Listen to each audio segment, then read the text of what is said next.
हे प्रचंड मोठी भूमिका घेऊन तो जगतोय, तो लिहितोय आणि हे सगळं लिहिणं हे भंडोलदारी सिस्टमच्या विरोधात.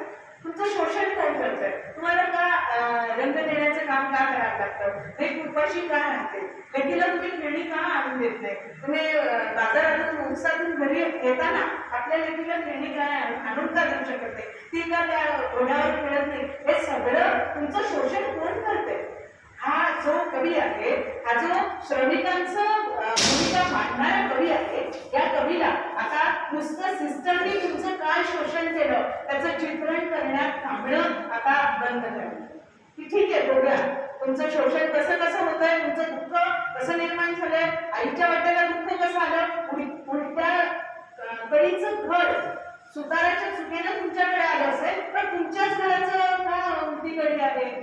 ह्या प्रश्नाकडे तुम्हाला गांभीर्याने पाहावं लागेल आणि सिस्टमला तुम्हाला प्रश्न विचारावे लागतील. भांडवलदारांची घराची का नाही, त्यांचे कसे कडे बरोबर आहे, माझ्याच घराची कडी उलटी का आहे, हा प्रश्न तुम्हाला सिस्टमला विचारावा लागेल आणि हे प्रश्न विचारण्याचं धाडस त्यानं कमवलेलं आहे.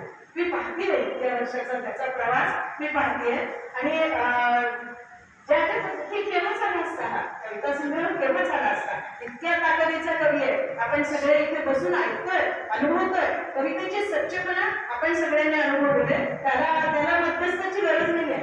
समाजाने सांगितलं तशी कवितेला, त्याच्या कवितेला मध्यस्थाची गरज नाहीये, त्याच्या कवितेला कुठल्या मीडियाची गरज नाहीये. त्याला कोणाकडे जाऊन गळ करण्याची, यार मेरे ऊपर लिखो तरी कविता आपण असं त्याला म्हणण्याची गरज नाहीये. इतकी सच्ची कविता आहे आणि ही तेव्हापासून ही कविता अडगळीला पडते.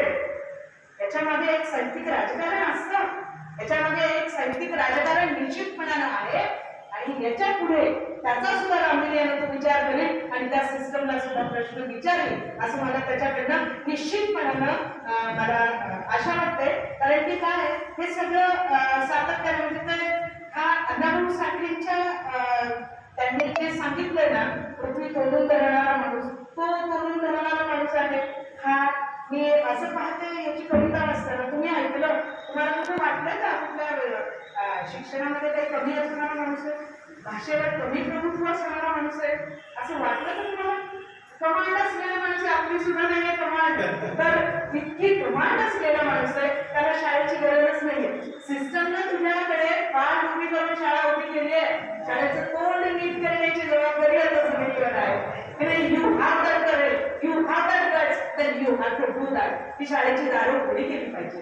ते म्हणजे नुसतं कवी नाही आहे, पॅनल बनवणारा चित्रकार कलावंत माणूस आहे. आता स्वतःच कार्यक्रमाच्या पॅनलवर लागलेलं नाही ते बघायला आलेला हा कार्यकर्ता कवी म्हणजे ही इज ऍक्टिव्हिस्ट. तो ऍक्टिव्हिस्ट आहे, तो कवी आहे आणि म्हणून सुनीलकडनं अपेक्षा अधिक आहे, माझ्याच नाही आपल्या सगळ्यांच्याच. या पद्धतीने आहे की आता येत्या काळामध्ये फक्त सिस्टमचं शोषण, सिस्टमने काय केलं त्यापेक्षा त्याचं कार्यकारण भाव आपण शोधला पाहिजे, तो आपण मांडला पाहिजे. ही भाकरसारखी पाल्यासारखी सटकत राहिली आहे, निसटत राहिली आहे. इथं मला नारायण सुर्वेची आठवण येते. हे नारायण सुर्वे भाकरीचा चंद्र शोधत होते, सुनील सुद्धा तेच करतो. म्हणून हा अण्णाभाऊ साठे, नारायण सुर्वे आणि वामनदादाशी नातं सांगणारा कवी, वामनदादाशी नातं सांगणारा कवी